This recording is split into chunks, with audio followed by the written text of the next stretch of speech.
सिद्धि की आंखें हैरानी से बड़ी हो गई। शिव ने दर्द भरी आवाज में कहा, नामुमकिन है सिद्धि। मैं जानता हूँ तुम्हारी नफरत मेरे लिए हद से ज्यादा है। तुम्हारी हर सजा मंजूर है लेकिन तुमसे और शक्ति से दूर नहीं रह सकता। मैं सॉरी जिंदगी तुम्हें सॉरी बोलूँगा। तुम्हारी हर बात मानूंगा, प्लीज मुझे एक मौका दे दो। मैं बीते हुए दिन वापस नहीं ला सकता लेकिन इतना वादा जरूर करता हूँ, आने वाले दिनों को खुशियों से जरूरत भर दूंगा। प्लीज सिद्धि मुझे एक मौका दे दो। आपको शर्म नहीं आती? जरा सी भी गैरत है तो मेरी नज़रों से दूर रहा कीजिए। बेशर्मों की तरह मुंह उठाकर आप मेरे सामने चले आते हैं। मैं एक बार नहीं 1000 बार कहूंगी, मुझे आपसे नफरत है। मेरे पास देने के लिए अब कोई मौका नहीं है। मैं आपसे अपना हर एक रिश्ता खत्म कर चुकी हूँ। घर छोड़ने से पहले मैंने डिवोर्स पेपर साइन कर दिया था। हमारे बीच अब कोई रिश्ता नहीं। शक्ति से भी आपका कोई वास्ता नहीं। उसे मैंने जन्म दिया है, उसे मैंने पाला है। मैं उसकी बहुत अच्छे से परवरिश करूंगी। वो आपकी तरह नहीं बनेगा जिसकी नज़र में लड़की और सामान के बीच ज़्यादा फर्क नहीं होता। वो उन्हें इज्जत की नज़र से देखेगा। अपनी बात पूरी कर सिद्धि ने शिव से अपना हाथ छुड़ा लिया और वहां से चली गई। शिव अभी भी वही खड़ा था। ऐसा लग रहा था जैसे वापसी के सारे रास्ते बंद हो गए हो और कुछ भी न बचा हो। सिद्धि इस वक्त शक्ति के क्लास टीचर से बात कर रही थी। देखिए, हम किसी भी अनजान शख्स को बच्चों से नहीं मिलने देते, लेकिन जो आदमी आए थे उन्होंने कहा वो शक्ति के डैड हैं। आप ही बताइए, ऐसे में हम कैसे रोक सकते थे? ये गलत है। उसके कोई डैड नहीं। मुझे अपने बच्चे की फिक्र है, इसलिए मैं आप लोगों पर उसकी जिम्मेदारी सौंप रही हूँ। प्लीज़ ऐसे किसी अनजान शख्स से उसे दोबारा मिलने मत दीजिएगा। सिद्धि की बात पर टीचर ने सहमति जताई। अहमदाबाद मल्होत्रा विला। ज्योति इस वक्त लॉन में बैठी किताब पढ़ रही थी। उन्होंने मैन गेट से किसु गाड़ी को अंदर आते देखा।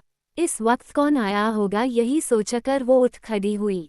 गाड़ी के रुकते ही ड्राइवर बाहर निकला। उसने बैक सीट का डोर ओपन किया। ज्योति ने जब उस शख्स का चेहरा देखा तो स्तंभ रह गई। सालों बाद अपने पति को देख रही थी। आकाश सिर्फ अपनी मां के गुजर जाने पर आए थे। उसके बाद से कभी वापस लौटे ही नहीं। ज्योति ने आहिस्ता आहिस्ता अपनी नजरें झुका ली। आकाश भी गौर से हवेली को देख रहे थे। सहसा ही उनकी नज़र ज्योति पर चली गई। बहुत सी चीजें बदल गई थी। ये उम्र का असर था। ज्योति बिना कुछ कहे विला के अंदर चली गई।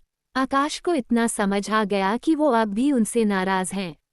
आकाश भी चुपचाप अंदर चले आए। नंदिता ने जब आकाश को देखा तो मुस्कुरा दी।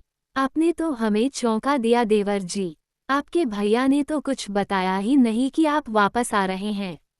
मैंने भैया को भी नहीं बताया था भाभी कि मैं वापस आ रहा हूँ।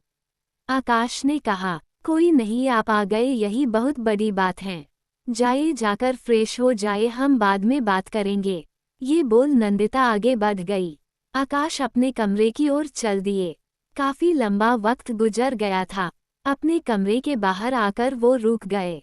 हिम्मत नहीं हो रही थी दरवाजा खोलकर अंदर जाए, लेकिन वहां कब तक ठहरते।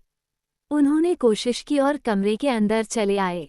कमरा बिल्कुल वैसा था जैसा सालों पहले था।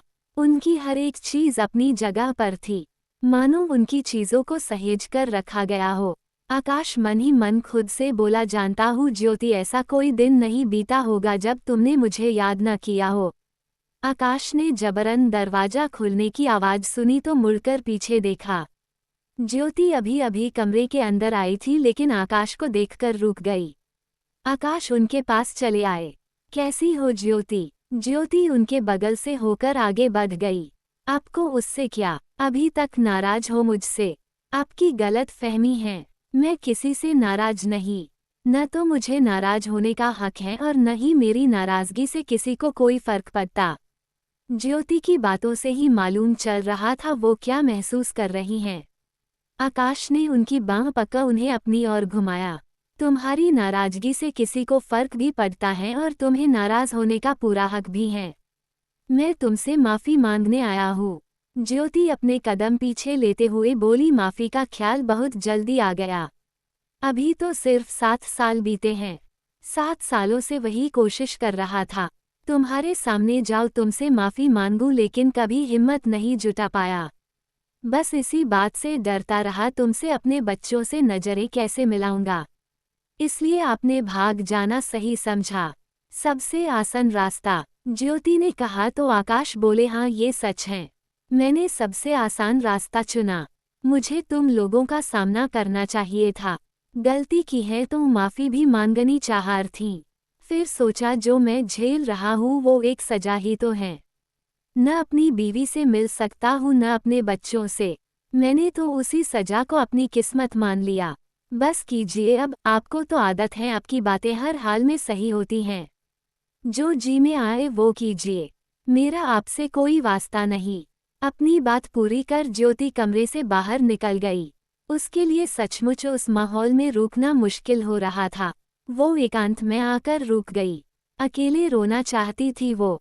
सामने से इशिता गुजर रही थी लेकिन किसी के रोने की आवाज़ सुनकर वो रुक गई। उसने जब ज्योति की सिसकियां सुनी तो भागकर उसके पास चली आई। मॉम आप रो रही हैं। बात क्या है बताइए न। कहीं दर्द है आपको? आपकी तबीयत तो ठीक है न? ज्योति ने कोई जवाब नहीं दिया।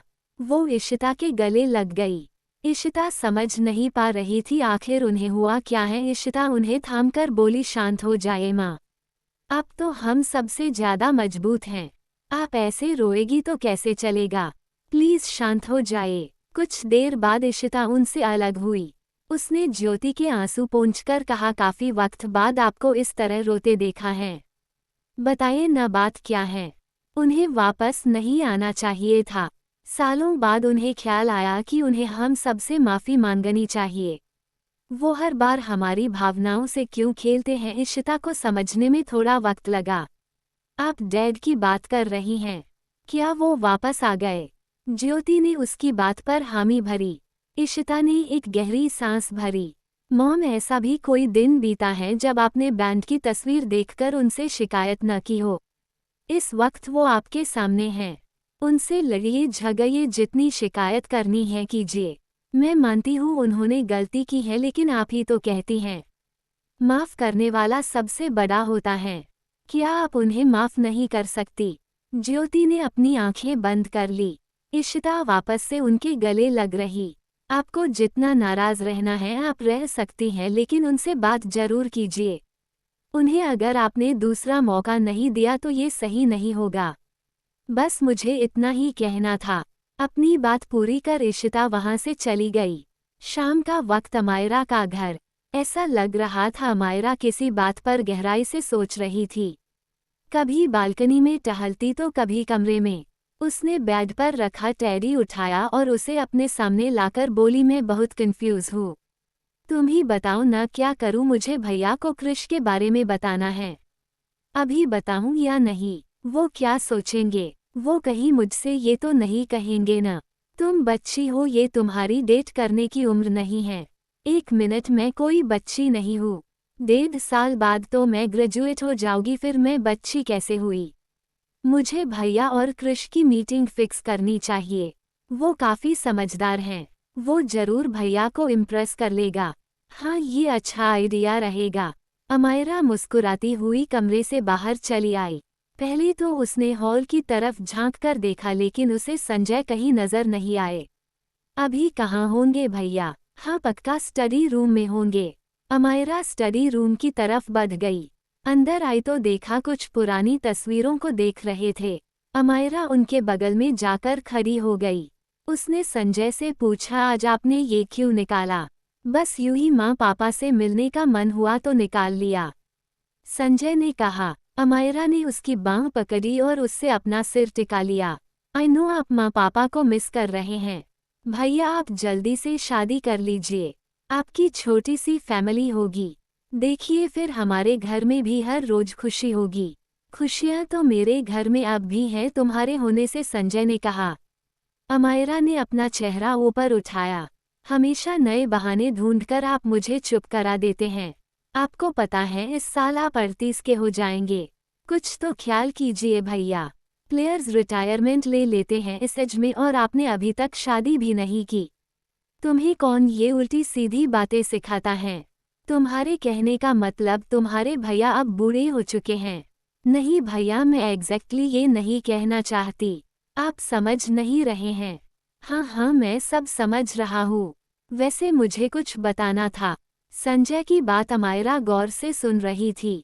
संजय एल्बम बंद करते हुए बोला, कुछ वक्त पहले सिद्धि के आगे कन्फेस किया था।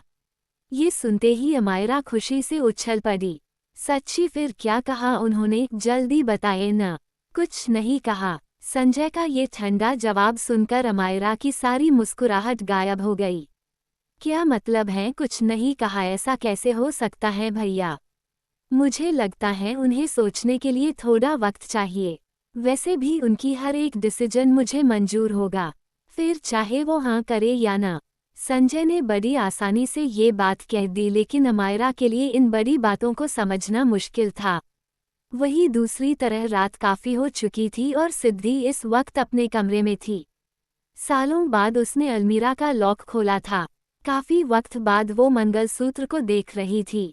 वो तो बारे रिश्ते खत्म कराई थी, लेकिन क्या कहने भर से रिश्ते खत्म हो जाते हैं? शायद ही इस बात पर यकीन किया जा सकता है। सिद्धि को एहसास भी नहीं हुआ कब उसकी आंखें छलक गई। मॉम, शक्ति की आवाज़ सुनकर सिद्धि ने वापस से उस मंगलसूत्र को अलमीरा में रख दिया और अपने आंसू पोंछकर उसने अलमीरा का दरवाज़ा बंद किया। शक्ति उसके पास चला आया। मॉम, क्या शिव अंकल ही मेरे डैड हैं? सिद्धि से कोई जवाब नहीं दिया गया। वो नहीं चाहती थी कभी ऐसा दिन भी आए। वो शक्ति से नजरें फेरकर बोली नहीं। शक्ति उसका हाथ पकड़ उसके सामने आ गया। आप झूठ बोल रही हैं।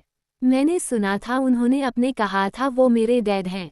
सिद्धि ने शक्ति से अपना हाथ छुड़ाया और सख्ती से कहा, अब तुम्हें अपनी मॉम से ज़्यादा किसी और की बातों पर यकीन है। मेरी हर बात झूठी है। मेरी मेहनत का मेमोरी तपस्या, मुझे यही फल मिलना था। आज मेरा बेटा खड़े होकर मेरे सामने सवाल कर रहा है। सिद्धि, कृतिका कमरे के अंदर चली आई। वो उन दोनों की आवाज़ सुनकर ही ऊपर आई थी। कृतिका ने शक्ति से कहा, अपने कमरे में जाओ शक्ति, मुझे तुम्हारी मॉम से कुछ बात करनी है। शक्ति बिना कुछ कहे वहां से चला गया। कृतिका ने कहा, उस छोटे बच्चे पर चिल्लाने से क्या मिलेगा तुम्हें? उसने तो बस साधारण सा सवाल किया है, उसके डैड कौन है? अब तक तो तुमने छिपा लिया सिद्धि। तुम्हें लगता है तुम अब शक्ति को शिव से दूर रख पाओगी? तुम कितना भी झुठलाओ, झूठ झूठ को पहचान ही लेता है। तो तुम ही बताओ मैं क्या करूं? मैं उनके बिना जी रही थी, लेकिन उन्होंने आकर सब खराब कर दिया। मेरी जिंदगी तहस नहस हो गई है। वो वापस क्यों नहीं चले जाते? सिद्धि ने अपना सिर पकड़ लिया। शिव को मुझसे ज्यादा तुम अच्छे से पहचानती हो। उसकी जिद के आगे कहा कोई जीत पाया है? तुम उसका गुस्सा शक्ति पर मत निकाला करो। सिद्धि रोती हुई कृतिका के गले लग गई। शक्ति क्यूब को सॉल्व कर रहा था। ये तो बस उसका तरीका था अपने गुस्से को कम करने का। वैदेही अपनी डॉल को पके दरवाजे के पास खड़ी थी। वो कमरे के अंदर चली आई। शक्ति के कई सारे खिलौने नीचे गिरे थे। वैदेही उन्हें एक एक करके उठाने लगी। शक्ति ने कहा, उन्हें मत उठाओ वेदू, तुम अभी बहुत गुस्से में हो ना। क्या हम बात कर सकते हैं? शक्ति ने कुछ नहीं कहा। वैदेही उसके पास चली आई। मौसी ने डांटा, इसलिए नाराज हो ना। शक्ति ने कुछ नहीं कहा। वैदेही उसका हाथ पकड़कर बोली, चलो गार्डन में चलते हैं, तुम्हारा मूड अच्छा हो जाएगा। मैं तुम्हें एक गाना भी सुनाऊंगी। नहीं, मुझे नहीं जाना, तुम जाओ। शक्ति ने जाने से साफ इनकार कर दिया। वैदेही जिद करते हुए बोली, चलो ना, मैं अकेले नहीं जाऊंगी, तुम्हें मेरे साथ चलना ही पड़ेगा। वो जबरदस्ती शक्ति को अपने साथ ले गई।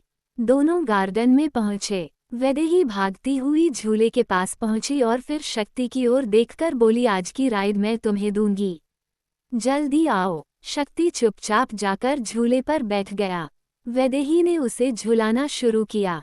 हमेशा की तरह शक्ति का चेहरा एक्सप्रेशन लेस था। वैदेही बोलूं, मैं इतनी मेहनत कर रही हूँ शक्ति, तुम हंसते क्यों नहीं? शक्ति उसे रोकते हुए बोला, क्योंकि मुझे हंसी नहीं आ रही। तुम ये सब मत करो। वैदेही उदास हो गई। शक्ति ने जब उसे उदास देखा तो ये बात उसे बिल्कुल अच्छी नहीं लगी। शक्ति उसका हाथ पकड़कर बोला, मैं बिल्कुल ठीक हूँ, तुम्हें टेंशन होने की जरूरत नहीं है। अब हम अंदर चले। वैदेही ने हाँ में सिर हिला दिया। वही दूसरी तरफ कृष डिनर टेबल पर शिव का इंतजार कर रहा था, लेकिन अब तक शिव नीचे नहीं आया। कृष अपने आप से बोला, भूख के मारे मेरे पेट में चूहे दौड़ रहे हैं और बिग ब्रो अभी भी अपने कमरे में बंद हैं। कृष उठकर ऊपर शिव के कमरे में पहुंचा। सिगरेट का धुआं कमरे में था। कृष अपने मुंह पर हाथ रखकर बोला, बिग ब्रो क्या हो गया है आपको, आपने कब से स्मोकिंग शुरू कर दी? आंखों के आगे से धुआं हटे तब तो कुछ नजर आएगा। कृष ने देखा वो खिड़की के पास खड़ा होगा, हाथ में जली हुई सिगरेट थामे खड़ा था। कृष उसके बगल में आकर खड़ा हो गया। बिग ब्रो मैं आपसे बात कर रहा हूँ, क्या हाल बना लिया है आपने अपना? भाभी ऐसे आपको देखेंगी न तो बिल्कुल डर जाएंगी, वो मुझे देखना ही नहीं चाहती, शिव ने दर्द भरी आवाज में कहा। इससे पहले कृष कुछ कहता शिव उसकी ओर पलटकर बोला, मुझे ऐसी गलती की सजा मिल रही है जो मैंने जानबूझकर नहीं की। मेरे बेटे ने मुझे डैड नहीं कहा, वो मेरी आंखों के सामने है, फिर भी मुझे उससे मिलने की इजाजत नहीं। जानते हो कितना अजनबीपन लगता है। मैं सब कुछ जानता हूँ बिग ब्रो, भाभी को मिसअंडरस्टैंडिंग है, आप क्लियर क्यों नहीं कर देते, आप उन्हें सब सच बता दीजिए। कृष की इस बात पर शिव फीका मुस्कुराया। तो तुम्हें क्या लगता है मैंने उसे सच नहीं बताया होगा? मैंने उससे कुछ नहीं छिपाया, मैंने उसे सब सच्चे बताया है। अफसोस की बात ये होगी कि उसे मुझ पर विश्वास ही नहीं। कृष ने आगे बढ़कर शिव को कंधे से थाम लिया। आप मायूस क्यों हो रहे हैं बिग ब्रो? आप तो जीतने में बिलीव रखते हैं न। माना कि भाभी नाराज है, लेकिन मुझे आप पर पूरा यकीन है आप उन्हें मना लेंगे। कृष आगे बढ़कर शिव के गले लगकर गया। सुबह का वक्त मल्होत्रा विला। इशिता कमरे के अंदर आते हुए बोली, तेजस सब नाश्ते पर इंतजार कर रहे हैं, तुम अभी भी यही हो? मूड नहीं है नीचे जाने का, तुम मेरा नाश्ता कमरे में ही ले आओ, तेजस ने बिना किसी भाव से कहा। इशिता उसके सामने चली आई। मूड नहीं है? पूछ सकती हूँ मूड क्यों नहीं है? डैड वापस आए हैं, तुम उनसे मिलने उनके कमरे में भी नहीं गए, किस लिए मिलने जाओ, वो कोई जंग जीतकर आए हैं। तेजस बस करो, अब मैं पूछती हूँ इस गुस्से से तुम्हें क्या हासिल होगा? 7 साल गुजर गए उस हादसे को, इतने वक्त से वो हम सबसे दूरी रहे, क्या ये सजा काफ़ी नहीं है? कम से कम मॉम के बारे में तो सोचो। तेजस मैं तुमसे 2 दिन के लिए भी दूर चली जाओ, तुम कितनी दफ़ा मुझे कॉल करते हो? तुम्हें नहीं लगता तुम्हारी नाराजगी मॉम और डैड को अलग करने की वजह बन रही है? तेजस ये बहुत बड़ा पाप है, मत करो ऐसा। मेरे साथ नीचे चलो और सबके साथ बैठकर नाश्ता करो। इशिता ने उसे काफ़ी समझाया। तेजस ने कोई जवाब नहीं दिया, लेकिन उसके साथ नीचे नाश्ते के लिए चला आया। अमर जी, नंदिता, आकाश और ज्योति भी नाश्ते की टेबल पर मौजूद थे। तेजस को देख आकाश के चेहरे पर मुस्कुराहट तैर गई। बीते वक्त में उनके बेटे ने काफ़ी कुछ सहा था, लेकिन अफसोस की बात ये थी वो चाहकर भी उसके साथ नहीं थे। गीता ने चाय और कॉफ़ी की ट्रे नीचे टेबल पर रखी। ज्योति बोली, तुम बाकी सब ले आओ, मैं ये दे देती हूँ। गीता वहाँ से चली गई। ज्योति ने कॉफ़ी का मग तेजस की ओर बढ़ाया। जैसे ही उन्होंने दूसरा मग उठाया, गलती से वो हाथों से फिसल गया और गर्म कॉफ़ी उनके हाथों पर छलक गई। ज्योति, आकाश ने तुरंत उनका हाथ थाम लिया। मॉम, तेजस उठने लगा तो इशिता ने उसका हाथ पकड़ लिया। तेजस ने उसकी ओर देखा तो इशिता ने नमे सिर हिला दिया। आकाश ने जग से पानी निकालकर बाउल में रखा और ज्योति का हाथ उसमें डाल दिया। तुम्हारा ध्यान कहाँ रहता है? खुद का ख्याल बिल्कुल नहीं रखती तुम। हर काम खुद से करना जरूरी है क्या? गीता, जल्दी से फर्स्ट एड बॉक्स लेकर आओ। आकाश को देखकर ऐसा लग रहा था जैसे वो बिल्कुल पहले की तरह हो। इशिता के होंठों परेशान मुस्कुराहट थी। तेजस देख पा रहा था उसकी मॉम उसके डैड के लिए कितनी अहमियत रखती थी। शायद हर कमी को पूरा किया जा सकता था, लेकिन अपने डैड को कमी वो कभी पूरा नहीं कर पाया। नंदिता बोली, बिल्कुल सही बात है ज्योति, अपना ख्याल नहीं लगती तुम। देवर जी, अब आप आ गए हैं न, तो संभालिए अपनी बीवी को। आकाश ने ज्योति की ओर देखा।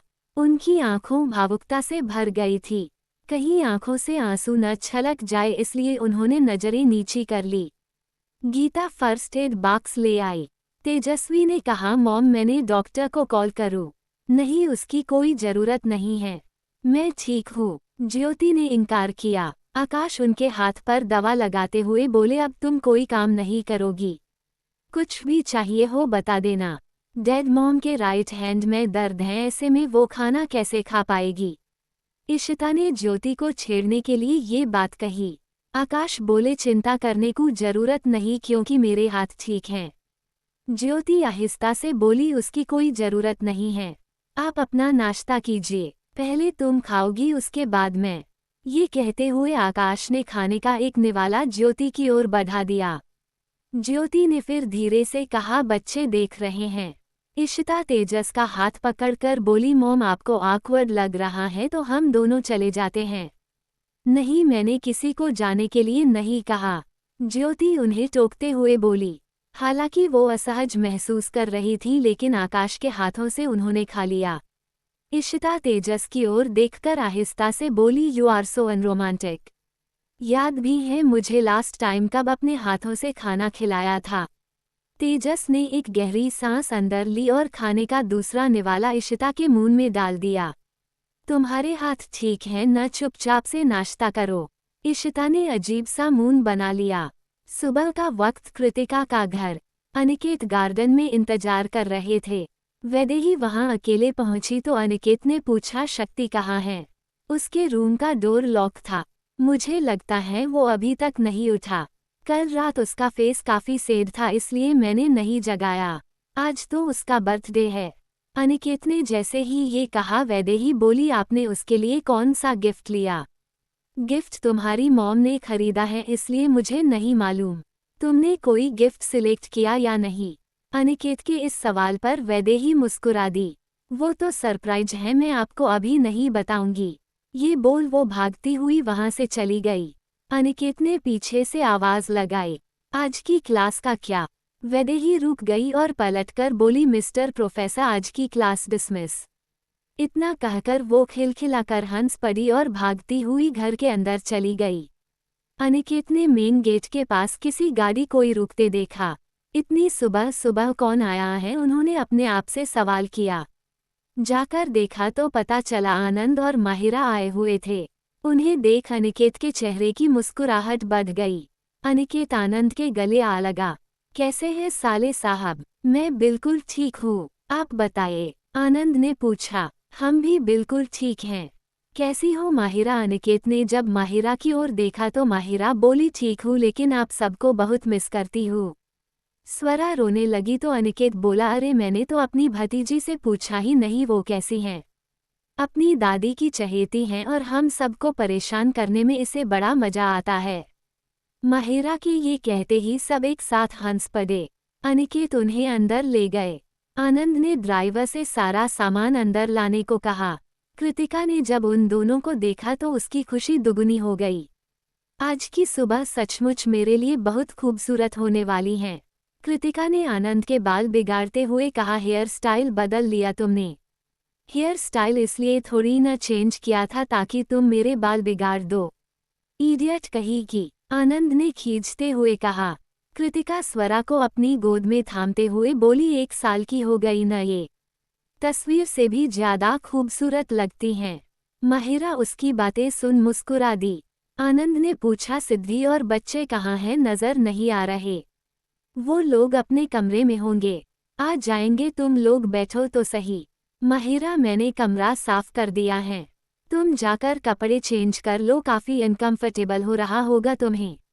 हाँ बिल्कुल ठीक कहा आपने, पता नहीं मुझे क्या सूझा, बिना सोचे समझे मैंने ये वाली साड़ी पहन ली। आनंद हमारा लगेज, माहिरा कह ही रही थी तभी आनंद ने कहा वो देखो ड्राइवर लेकर आ रहा है। कृतिका उसे बता दो सामान किस कमरे में रखना है। कृतिका ने माहिरा को अपने साथ ले गई। वैदेही शक्ति के कमरे में पहुंची। वो जाग रहा था और उसके हाथ में एक कॉमिक बुक थी। वैदेही अंदर चली आई। तुम कब उठे मुझे तो पता ही नहीं चला, अभी थोड़ी देर पहले, शक्ति ने शांत भाव से जवाब दिया। वैदेही उसकी ओर गिफ्ट बॉक्स बढ़ाते हुए बोली हैप्पी बर्थडे। गिफ्ट से ज्यादा खूबसूरत तो उसकी स्माइल थी। शक्ति उसके हाथ से गिफ्ट बॉक्स लेते हुए बोला, ये तुमने मेरे लिए लिया है? हाँ, तुम्हारे लिए। इसे खोलकर देखो और बताओ मुझे कैसा लगा। वैदेही के कहने पर शक्ति गिफ्ट बॉक्स ओपन करने लगा। तभी कमरे में माहिरा दाखिल हुई। Surprise everyone! वैदेही भागकर उसके पास चली आई। मामी आप कब आई? बस अभी अभी। शक्ति भी उठकर माहिरा के पास चला आया। मुझे तो किसी ने बताया ही नहीं आप आने वाली हैं। माहिरा उसके सिर पर हाथ फेरकर बोली, माई सीक्रेट सुपरस्टार, अगर कोई बताता तो ये सरप्राइज कैसे रहता। Wishing you a very very happy birthday. मामी स्वरा भी आपके साथ आई है न? वैदेही ने पूछा तो कृतिका मुस्कुरा दी। हाँ, तुम्हारी मॉम के पास है। मैं अभी उससे मिलकर आती हूँ। ये बोल वैदेही भागती हुई वहां से चली गई। माहिरा ने शक्ति से पूछा, तुम्हारा फेस इतना सैड सेंट क्यों है? किसी से झगड़ा हुआ है क्या? शक्ति ने नमे सिर हिला दिया। माहिरा बोली, मैं दी से मिलने जा रही हूँ।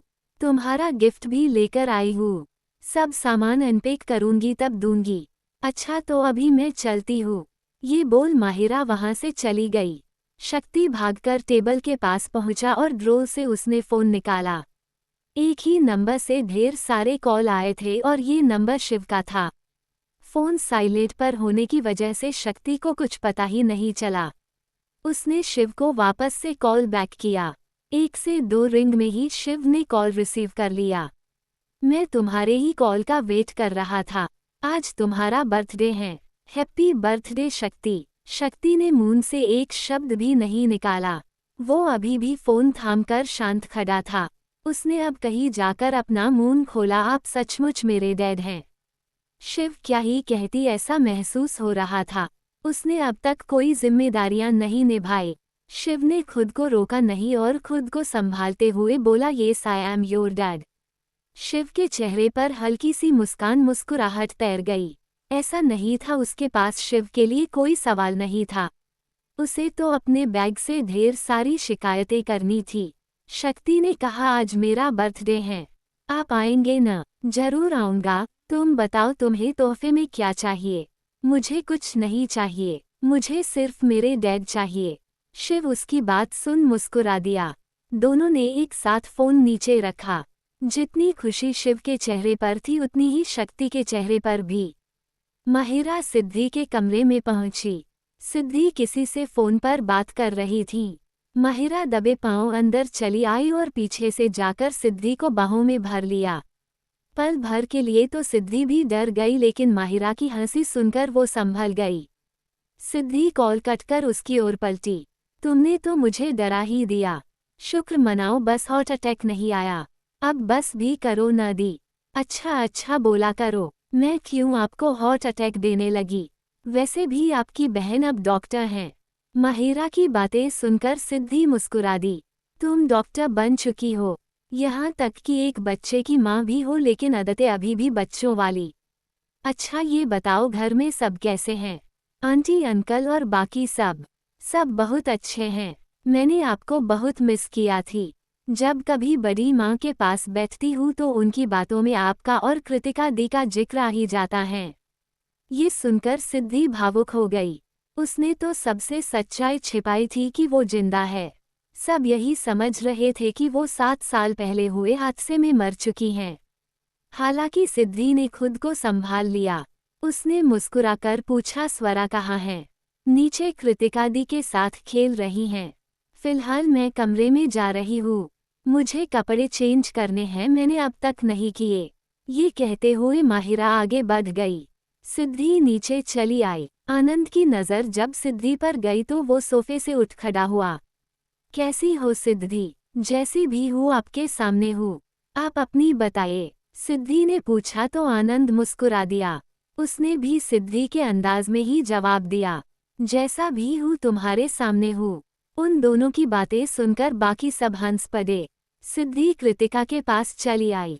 कृतिका बोली, आनंद मुझे बता रहा था चाची इसे जमीन पर पैर ही नहीं रखने देती। इसके इस्तेमाल की हर एक चीज़ सबसे महंगी और सबसे कीमती होनी चाहिए। अपनी दादी की लाडली है ये। अच्छा है ना कृतिका, कोई तो है जो उनके दिल में जगह बना पाया। मेरी स्वरा में इतनी काबिलियत तो है।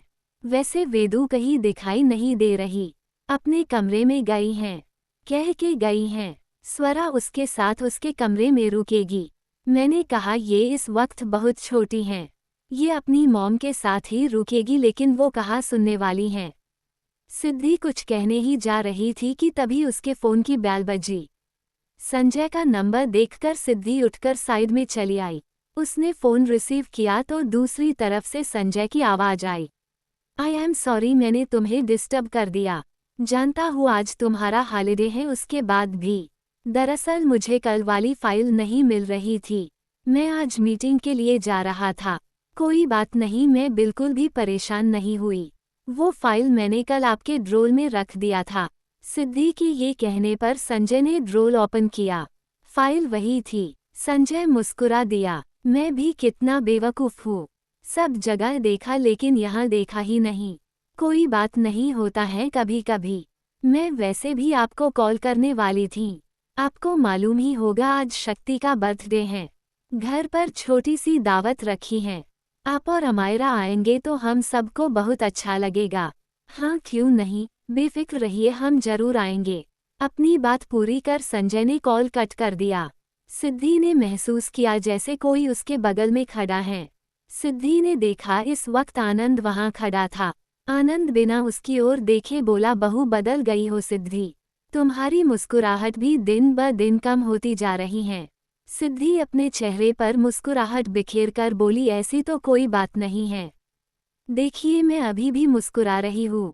आनंद ने सिद्धि के चेहरे को देखा और फिर अपने दोनों हाथ बांध लिए।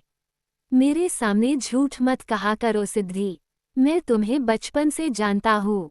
खुश रहने का नाटक तुम बहुत अच्छे से कर लेती हो। जिंदगी में तो एक नाटक ही है, हम सब यहाँ नाटक ही कर रहे हैं। खैर छोड़ो अब इन बातों को। अच्छा ये बताओ आगे का क्या प्लान है, सुना है चुनाव लड़ने वाले हो। सिद्धि ने कहा, ठीक सुना है, पहले मैंने ये कहकर टाल दिया था कि अभी मेरे सीखने की उम्र है। कहीं न कहीं से तो शुरुआत करनी है। अगले इलेक्शन में पार्टी मुझे टिकट दे रही है। मुझे लगता है उसके बाद से जिंदगी और भी मुश्किल हो जाएगी। आनंद की बात पूरी हुई तो सिद्धि बोली, तुम दोनों ही अपने अपने कामों में बिजी रहते हो। स्वरा के बारे में कुछ सोचा है? उसके बारे में हमें सोचने की जरूरत ही नहीं है सिद्धि, वो माँ की लाडली है, दिन भर उनके साथ रहती है।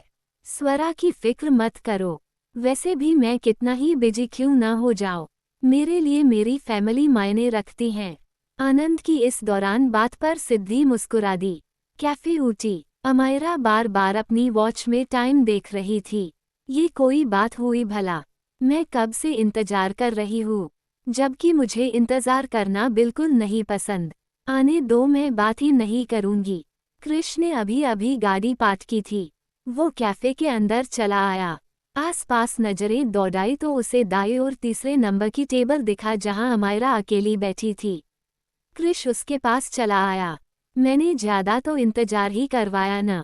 अमायरा कटाक्ष करते हुए बोली, नहीं नहीं आपने इंतजार ही करवाया, वो तो हमारी बदकिस्मती है कि हमने इंतजार किया। अब मैं चलती हूँ। अमायरा जैसे ही बैग लेकर खड़ी हुई, कृष ने उसका हाथ पकड़ रोक लिया। मैं अभी अभी आया हूँ और तुम यूँ उठकर जा रही हो, बहुत मेहरबानी की आपने यहाँ आकर, मुझे लगता है अब मुझे जाना चाहिए। अमायरा ने कृष से अपना हाथ छुड़ाने की कोशिश की तो उसने और सख्ती से पकड़ लिया। आई एम सॉरी, मैं जानबूझकर लेट नहीं आया। रास्ते में एक आदमी बेहोश पड़ा था, आसपास के लोगों ने मुझसे मदद मांगी तो मैं उन्हें हॉस्पिटल ले गया। किसी को मरता हुआ नहीं छोड़ सकता था मैं। अमायरा का गुस्सा अपने आप ही ठंडा हो गया, वो चुपचाप चेयर पर बैठ गई। तुम एक फ़ोन कॉल तो कर सकते थे ना, मुझे भी टेंशन होती है। न जाने मैंने इतनी देर में क्या क्या चीज़ें सोच ली थी। कृष अपनी चेयर पर बैठते हुए बोला, आई एम सॉरी, आगे से ख्याल रखूंगा इस बात का। तुमने कुछ ऑर्डर किया? अमायरा ने नमे सिर हिलाया तो कृष ने वेटर को बुलाया। वेटर ने कॉफ़ी से का ऑर्डर नोट किया और वहां से चला गया। कृष ने अमायरा की ओर देखकर पूछा, तुमने अपने भैया से बात की, मैं कब मिल सकता हूँ उनसे? अमायरा चुप हो गई, समझ ही नहीं आया आखिर क्या जवाब दे। उसने हिचकिचाते हुए कहा, अभी तो मैंने बात नहीं की। तुम नहीं बोल पा रही हो तो मुझे बोलने दो। मेरी मीटिंग फिक्स करवाओ। कृष ने बिना डरे अपनी बात रखी। अमायरा बोली, इतने आराम से तुमने ये बात कह दी। तुम्हें डर नहीं लगता क्या? डर किस बात का? तुमसे प्यार किया है, कोई क्राइम नहीं किया मैंने, और वैसे भी मैं तुम्हारे साथ खेल नहीं रहा। मैं तुम्हें लेकर सीरियस हूँ, इसलिए मैं चाहता हूँ कि हमारे पेरेंट्स एक दूसरे से मिल लें ताकि फिर कभी तुम मुझसे मिलने आओ तो किसी का डर न हो। अमायरा के होठों पर अपने आप ही मुस्कान तैर गई। कृष ने पूछा, इस मुस्कुराहट की कोई खास वजह? वो खास वजह तुम हो। मालूम नहीं था किसी ऐसे शख्स से मिलूंगी जो मुझसे इतनी मोहब्बत करेगा। अमायरा का जवाब सुन कृष भी मुस्कुरा दिया। वेटर उन दोनों के लिए कॉफी ले आया। अमायरा बोली, मैं कुछ दिन रुकना चाहती हूँ। दरअसल बात यह है कि मेरे भैया किसी को पसंद करते हैं और हाल ही में उन्होंने कन्फेस भी किया है। बस उनके जवाब आने का इंतजार है। हाउ रोमांटिक, इसका मतलब तुम्हारे भैया हमारे प्यार को जरूर समझेंगे। कृष ये बोल मुस्कुराने लगा। उसने कॉफी मग नीचे रखा तो अमायरा की नज़रों उसके होठों पर चली गई जहां कॉफी लगा हुआ था। अमायरा ने टिश्यू पेपर उठाया और उठकर कृष के चेहरे के करीब झुक गई। पल भर के लिए कृष की धड़कनें बंद सी गई। अमायरा उसके होठों पर लगे कॉफी को साफ करके वापस अपनी जगह पर बैठ गई। अब कहीं जाकर कृष की धड़कनें नॉर्मल हुई। उसने पलकें उठाकर अमायरा को देखा। उसने ठीक से नोटिस ही नहीं किया था। अमायरा ने अपना हेयर स्टाइल चेंज कर रखा था। कृष अपने आप में ही मुस्कुरा दिया। अमायरा बोली, मुझे एक पिक्चर लेनी है। वैसे भी मैं डेट कर रही हूँ। मेरे दोस्त पूछते हैं मैं किस लड़के को डेट कर रही हूँ। 1 मिनट, मैं 20 की हूँ। तुम्हारी उम्र कितनी है? कृष ने खाते हुए कहा, 24। अमायरा ने मुंह पर हाँ रख लिया। इसका मतलब तुम मुझसे 4 साल बड़े हो। ये कैसा रिएक्शन हुआ? सिर्फ 4 साल बड़ा हूँ, 40 नहीं। वैसे भी मैं किसी माइनर को डेट नहीं कर रहा। तुम अब एडल्ट हो, फर्क सिर्फ इतना, दिमाग अभी भी माइनर है। कृष का बस इतना कहना था और अमायरा ने गिलास का पानी उसके मुंह पर फेंक दिया। कृष को अंदाजा ही नहीं था ऐसा कुछ होगा। उसने अपनी आंखें खोली। अमायरा अपने दोनों हाथ बांधकर बैठी हुई थी और उसे लगातार घूर रही थी। व्हाट द हेल, क्या था ये सब? अमायरा उठकर उसके पास चली आई। उसने अपने पर्स से रुमाल निकाला और कृष के चेहरे के करीब झुक गई। बच्चे अक्सर ऐसी गलतियां करते हैं। बड़ों को नाराज नहीं होना चाहिए। तुम ही ने तो कहा मेरा दिमाग माइनर। तो मिस्टर मेजर बचकर रहना। ये बोल अमायरा मुस्कुरा दी। कृष के होठों पर भी मुस्कुराहट तैर गई। रात का वक्त मल्होत्रा विला। तेजस को ऑफिस से आए कुछ ही देर हुआ था। वो इस वक्त हाथ में कॉफी का मग पकड़े लॉन में खड़ा था। वो काफी देरी से अकेला था। आकाश उसे अकेले देखकर दरवाजे के पास ही रुक गए। ज्यादा सोच विचार न करते हुए वो उसके बगल में आकर खड़े होकर गए। तेजस ने जब किसी और की मौजूदगी महसूस की तो चेहरा घुमाकर देखा। आकाश को देख वो वापस जाने लगा, तभी आकाश ने टोका, कुछ देर रुक सकते हो मेरे साथ? तुमसे कुछ बात करनी है। तेजस ने उनकी बात पर गौर किया और फिर रुकना ही उचित समझा। वो वापस से अपनी जगह आकर खड़ा हो गया। आकाश अपनी चुप्पी तोड़ते हुए बोले, आई एम सॉरी। तेजस फीका मुस्कुराया। आपको नहीं लगता आपने ये सॉरी बहुत जल्दी कह दिया? सॉरी कहना बड़ी बात नहीं थी, बस उसे कहने की हिम्मत नहीं थी मुझसे। अपने परिवार का सामना करने की हिम्मत नहीं थी। उनके नफरत को झेलने की हिम्मत नहीं थी, इसलिए मैं तुम सबसे दूर चला गया। आकाश की बात पूरी हुई तो तेजस बोला, तो फिर अब क्यों वापस लौट आए? यहाँ आने से 2 दिन पहले जिंगपुर में एक हाईवे पे बहुत बड़ा एक्सीडेंट हुआ था। इसे मेरी अच्छी किस्मत कहा जा सकता है कि मैं बच गया। पर मैंने वहाँ लोगों को जिंदगी और मौत से लड़ते देखा। बहुत लोगों ने अपनों को खोया। मैं मरने से नहीं डरता, लेकिन मरने से पहले मेरी इतनी इच्छा थी कि मैं अपने परिवार को देख सकूं। बस खुद को संभाला मैंने। तुम लोगों की नफरत ही क्यों न बर्दाश्त करनी पड़े, फिर भी मैं तुम लोगों के साथ रहूंगा। तेजस की आंखें नम हो गई थी, लेकिन उसने आकाश से चेहरा फेर रखा था ताकि वो उसके आंसू न देख सके। तेजस ने अपनी आवाज में नमी नहीं आने दी। मुझे ऑफिस का काम करना है, मैं चलता हूँ। तेजस वहां से चला गया। आकाश एक बार फिर अकेले हो गए। इस बात में कोई शक नहीं था, वो सबसे ज्यादा प्यार किसी से करते थे तो वो तेजस था। आज अगर उनके लिए सबसे ज्यादा नफरत किसी के दिल में थी तो वो तेजस ही था। तेजस जब नीचे हॉल से होकर गुजर रहा था तो उसकी नज़र ज्योति पर चली गई जो कि इशिता से बात कर रही थी। काफी समय बाद तेजस अपनी मां को हंसते हुए देख रहा था। ये हंसी, ये मुस्कुराहट आकाश की वजह से थी। तेजस अपने रूम की तरफ बढ़ गया। क्या इस मुस्कुराहट के सामने उसकी मुस्कुराहट का कोई मोल था? इधर दूसरी तरफ शक्ति के बर्थडे की तैयारियां चल रही थी। सिद्धि ने किचन संभाला हुआ था और बाकी सब हॉल में डेकोरेशन का काम संभाल रहे थे। अनिकेत ने स्वरा को संभाल रखा था। उन्हें सबसे बड़ी जिम्मेदारी दी गई थी। बाकी सब सजावट का काम देर रहे थे। माहिरा थके हुए स्वर में बोली, गुब्बारे फुलाकर तो मेरी सांसें फूल चुकी हैं, अब मुझसे नहीं होगा। चीटिक, तुमने तो 10 भी पूरे नहीं किए। मैंने और आनंद ने मिलकर सारे गुब्बारे फुलाए हैं। कृतिका का साथ देते हुए आनंद बोला, करेक्ट, तुम्हें मालूम नहीं है ये ड्रामा क्वीन है। छोटे से काम को बड़ा बनाना इसका हुनर है। माहिरा ने गुस्से से मुंह फुला लिया और एक गुब्बारा उठाकर आनंद के सिर पर मारा। फिर क्या था, दोनों के बीच पकड़म पकड़ाई शुरू हो गई। इन सब में वैदेही को बड़ा मजा आ रहा था। अरे बस भी करो, तुम दोनों ऐसे ही खेलोगे तो बाकी काम कौन करेगा? कृतिका शक्ति से बोली, शक्ति तुम अभी भी यही हो, जाओ रूम में जाकर चेंज कर लो। सिद्धि ने जो ड्रेस तुम्हारे लिए निकाली है न वो पहनना। शक्ति ने हाँ में सिर हिलाया और सीढ़ियों की तरफ बढ़ गया। बाहर की हवा तेज थी। अनिकेत उठकर खिड़की के पास पहुंचा। ऐसा लग रहा था जैसे बरसात आने वाली हो। इसी बीच अनिकेत की नज़र बाहर खड़ी गाड़ी पर गई जिससे टिककर शिव खड़ा था। अनिकेत ने अपने चश्मे को ठीक किया।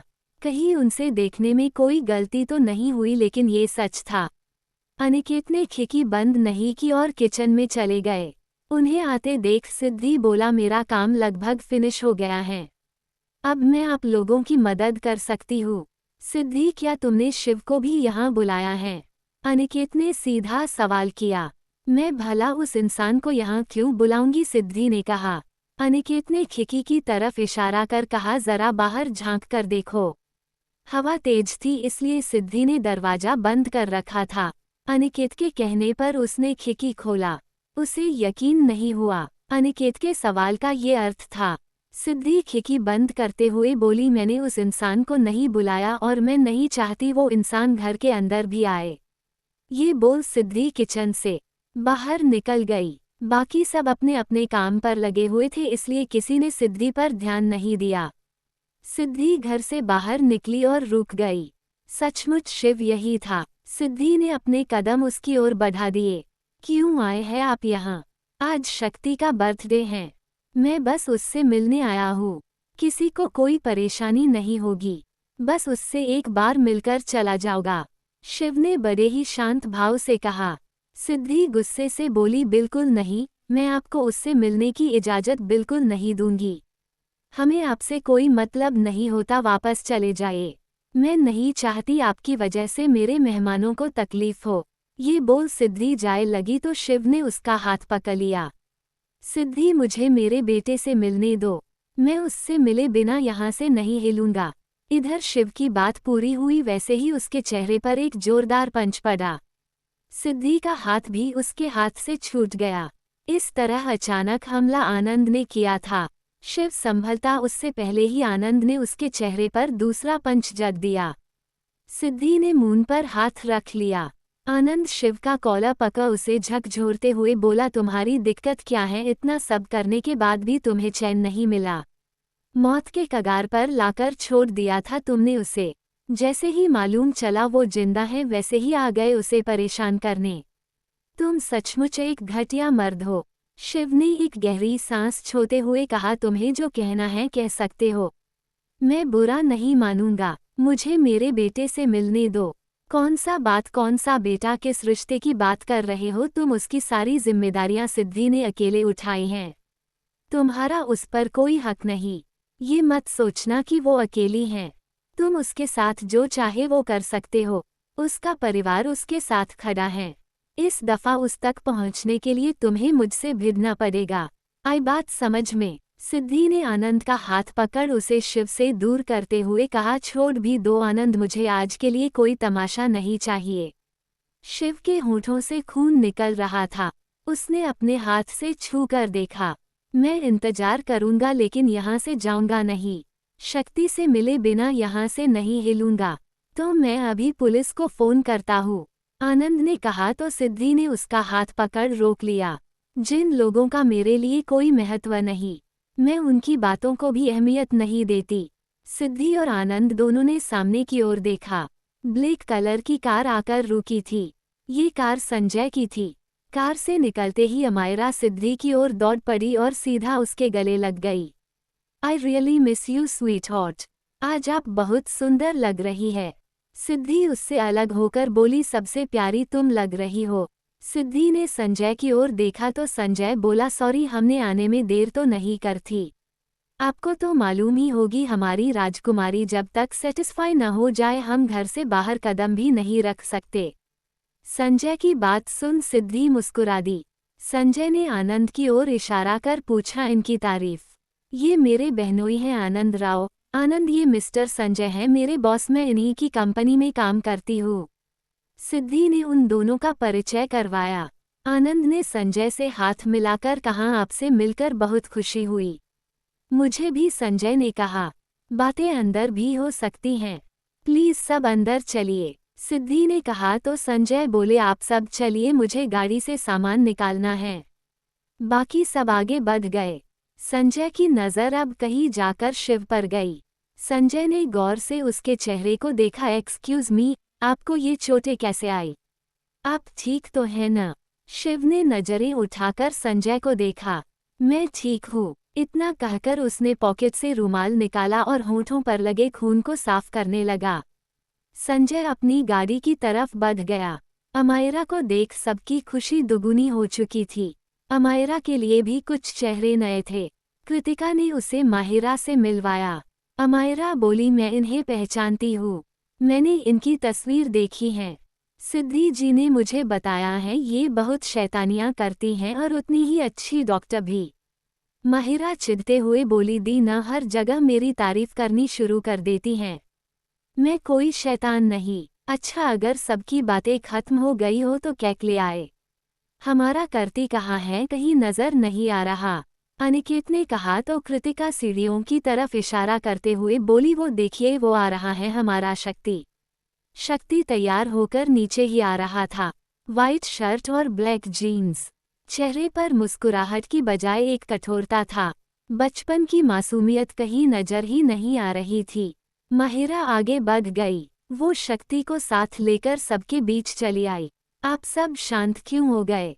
दी जाए, केक लेकर आइए, मैं अभी लेकर आती हूँ। ये कहते हुए सिद्धि किचन की ओर बढ़ गई। शक्ति की नजरें दरवाजे पर थी।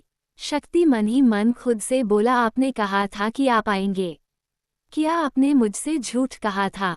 शक्ति जरा यहाँ देखो, अमायरा ने शक्ति को आवाज दी। शक्ति जब पीछे मुड़ा तो उसे बहुत से गिफ्ट बॉक्स नजर आए। अमायरा बोली, मैंने अपने हाथों से पैक किया है। आई नो पैकिंग अच्छी नहीं है पर तुम माइंड मत करना। गिफ्ट मैंने तुम्हारी पसंद का सिलेक्ट किया है। शक्ति ने कुछ नहीं कहा। स्वरा को रोते देख माहिरा को उसके पास जाना पड़ा। बाहर बारिश में शिव अभी भी भीग रहा था। गाड़ी में रखा उसका फोन बजने लगा तो शिव ने अपना हाथ बढ़ाकर रिसीव कर लिया। फोन के दूसरी तरफ से क्रिश बोला, बिग ब्रो, मैं आपके कमरे में खड़ा हूँ लेकिन आप कहाँ हैं? मैं घर परिवार नहीं हूँ। शिव ने कहा, घर पर नहीं है तो फिर कहाँ हैं? बाहर इतनी तेज बरसात हो रही है, कहाँ हैं आप इस वक्त? शिव ने सामने देखते हुए जवाब दिया, जहाँ भी हूँ ठीक हूँ, मेरी फिक्र मत करो और खाना खाकर सो जाना। इतना कहकर शिव ने कॉल कट कर दिया। क्रिश आगे कुछ बोल ही नहीं पाया। ये क्या बात हुई? उन्होंने तो मेरी पूरी बात सुनी ही नहीं। मुझे कुछ भी ठीक नहीं लग रहा। क्रिश ने इवांश को कॉल लगाया। इवांश इस वक्त लैपटॉप पर काम कर रहा था। क्रिश का कॉल देखकर उसने तुरंत रिसीव किया।